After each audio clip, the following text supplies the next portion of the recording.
merely realizing the immanent self is only the beginning of one's path. Most people will have to experience and lose Samadhi countless times in meditation before they are able to integrate it into other facets of life. It's not unusual to have profound insights into the nature of your being during meditation or self-inquiry, only to find yourself once again falling back into old patterns, forgetting the truth of who you are.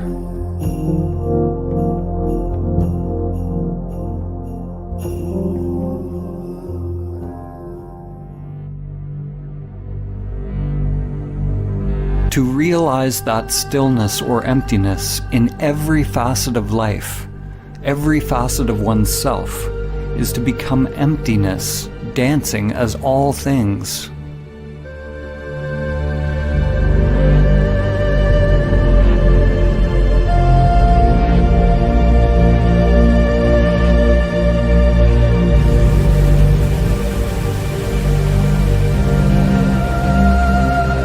Stillness is not something separate from movement.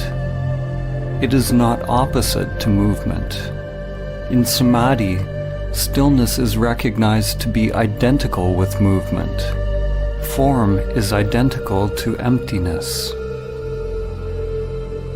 This is nonsensical to the mind, because mind is the coming into being of duality.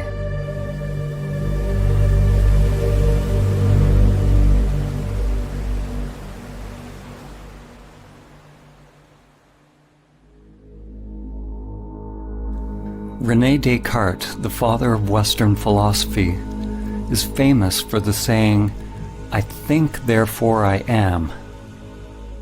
No other phrase more clearly encapsulates the fall of civilization and the full-scale identification with the shadows on the cave wall. Descartes' error, like the error of almost all humans, was the equating of fundamental being with thinking.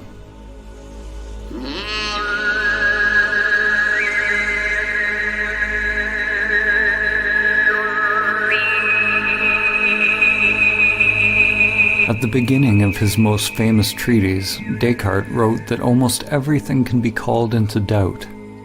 He can doubt his senses and even his thoughts.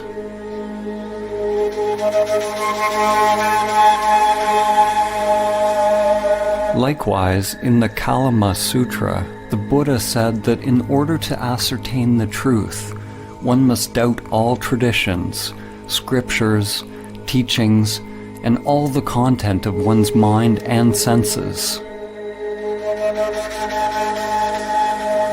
Both of these men started with great skepticism, but the difference was that Descartes stopped inquiring at the level of thinking, while the Buddha went deeper. He penetrated beyond the deepest levels of the mind. Maybe, if Descartes had gone beyond his thinking mind, he would have realized his true nature, and Western consciousness would be very different today. Instead, Descartes described the possibility of an evil demon that could be keeping us under a veil of illusion. Descartes did not recognize this evil demon for what it was.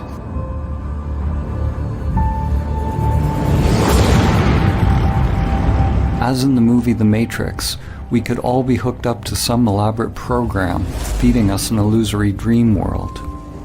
In the movie, humans lived out their lives in the Matrix, while on another level they were merely batteries, feeding their life force to the machines which used their energy for their own agenda.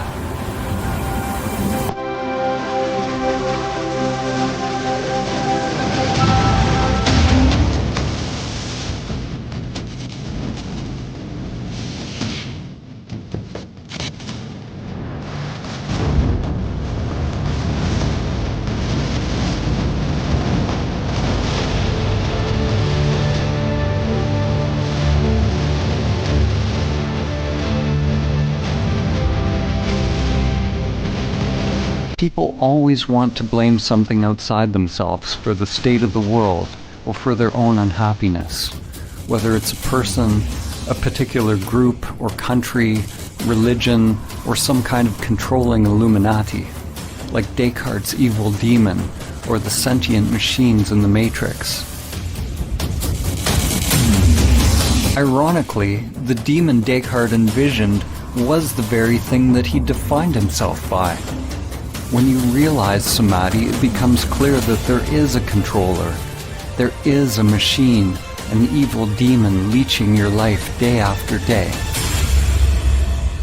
The machine is you.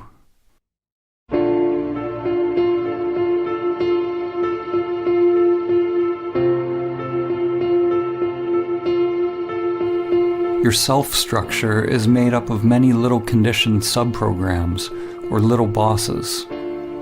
One little boss that craves food, another craves money, another status, position, power, sex, intimacy. Another wants consciousness or attention from others. The desires are literally endless and can never be satisfied. We spend a lot of our time and energy decorating our prisons, succumbing to pressures to improve our masks and feeding these little bosses, making them more powerful. Like drug addicts, the more we try to satisfy the little bosses, the more we end up craving.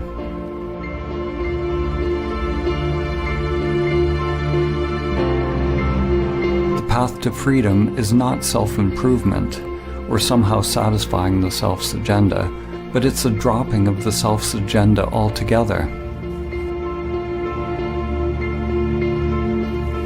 Some people fear that awakening their true nature will mean that they lose their individuality and enjoyment of life.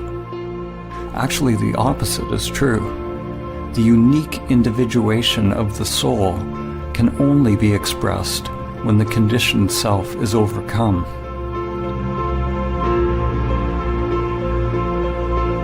Because we remain asleep in the matrix, most of us never find out what the soul actually wants to express.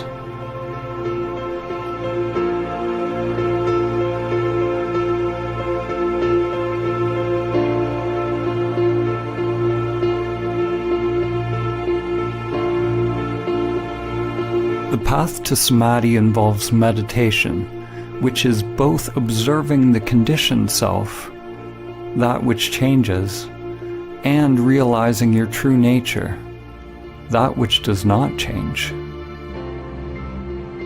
When you come to your still point, the source of your being, then you await further instructions without any insistence on how your outer world has to change.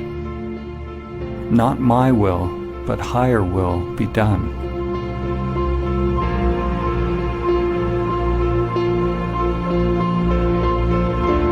If the mind only tries to change the outer world to conform with some idea of what you think the path should be, it's like trying to change the image in a mirror by manipulating the reflection. To make the image in a mirror smile, you obviously can't manipulate the reflection. You have to realize the you that is the authentic source of the reflection. Once you realize the authentic self, it doesn't mean that anything on the outside necessarily needs to change. What changes is the conscious, intelligent inner energy, or prana, which is freed from conditioned patterns and becomes available to be directed by the soul. You can only become aware of the soul's purpose when you are able to watch the conditioned self and its endless pursuits, and let them go.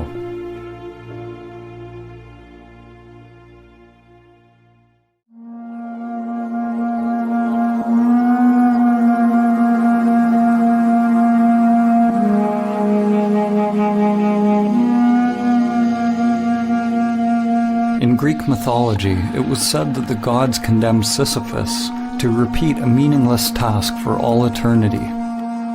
His task was to endlessly push a boulder up a mountain, only to have it roll down again.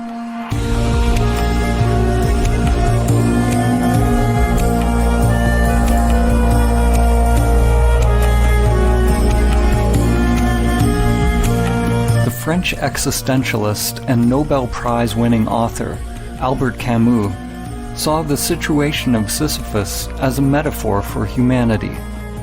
He asked the question, how can we find meaning in this absurd existence?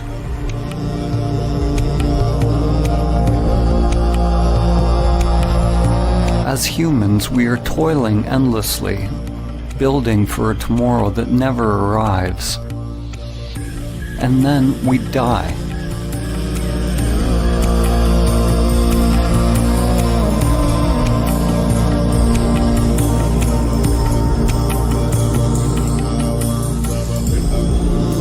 If we truly realize this truth, then we will either go mad if we are identified with our egoic personas,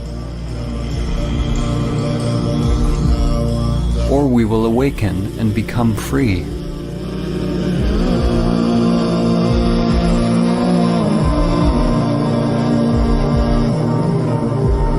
We can never succeed in the outer struggle because it's just a reflection of our inner world. The cosmic joke, the absurdity of the situation becomes clear when there's a complete and utter failure of the egoic self to awaken through its futile pursuits.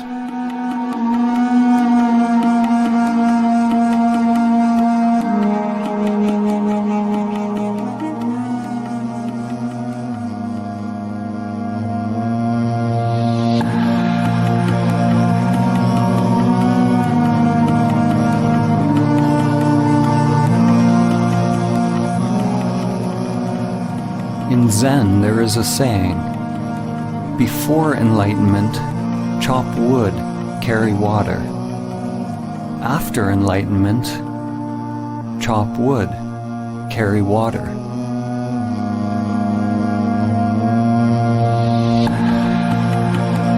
Before enlightenment, one must roll the ball up the hill. After enlightenment, one must also roll the ball up the hill. What has changed?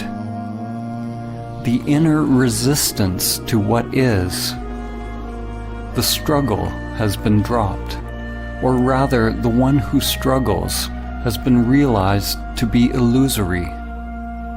The individual will, or individual mind, and divine will, or higher mind, are aligned.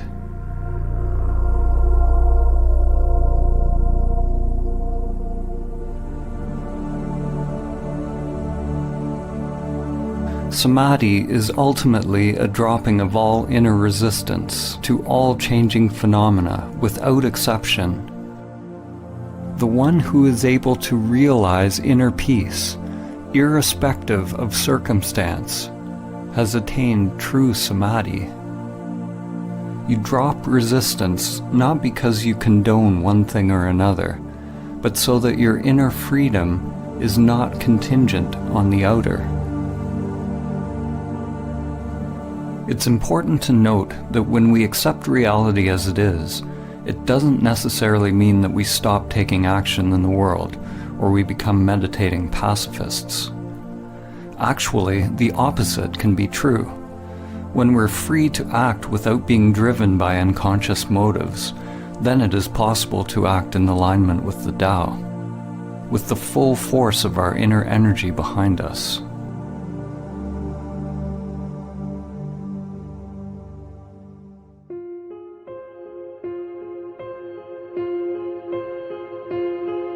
Many will argue that in order to change the world and bring about peace, we need to fight harder against our perceived enemies.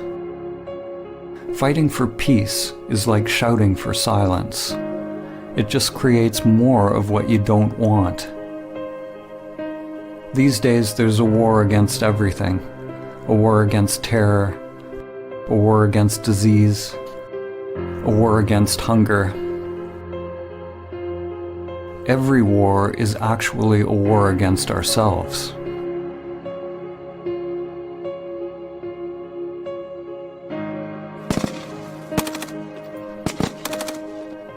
The fight is part of a collective delusion. We say that we want peace, but we continue to elect leaders who engage in war. We lie to ourselves, saying that we are for human rights, but continue to buy products made in sweatshops. We say we want clean air, but we continue to pollute. We want science to cure us of cancer, but won't change our self-destructive habitual behaviors that make us more likely to be sick. We delude ourselves that we are promoting a better life. We don't want to see our hidden parts that are condoning suffering and death. The belief that we can win a war against cancer, hunger, terror, or any enemy that was created by our own thinking and behavior actually lets us continue to delude ourselves that we don't have to change the way we operate on this planet. The inner world is where the revolution must first take place.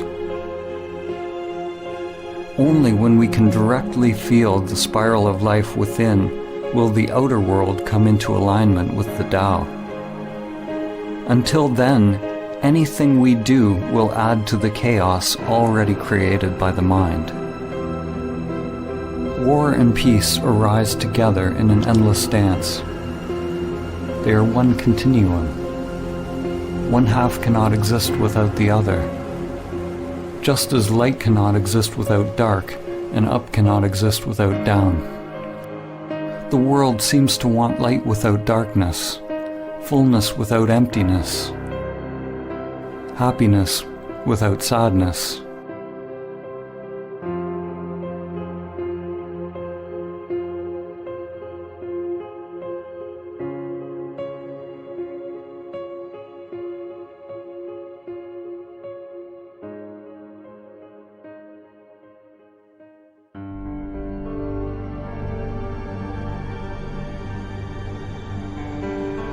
The more the mind gets involved, the more fragmented the world becomes. Every solution that comes from the egoic mind is driven by the idea that there is a problem, and the solution becomes an even greater problem than what it was trying to solve. What you resist persists.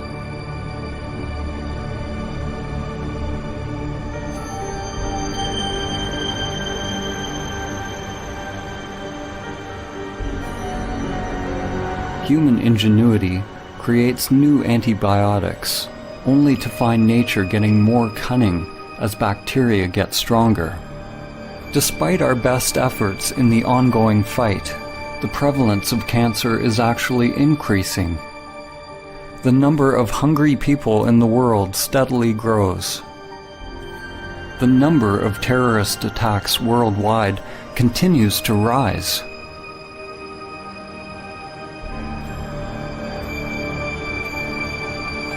What's wrong with our approach?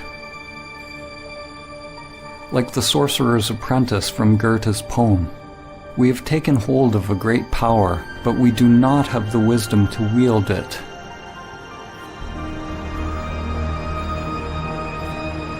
The problem is that we do not understand the tool that we are using. We do not understand the human mind and its proper role and purpose.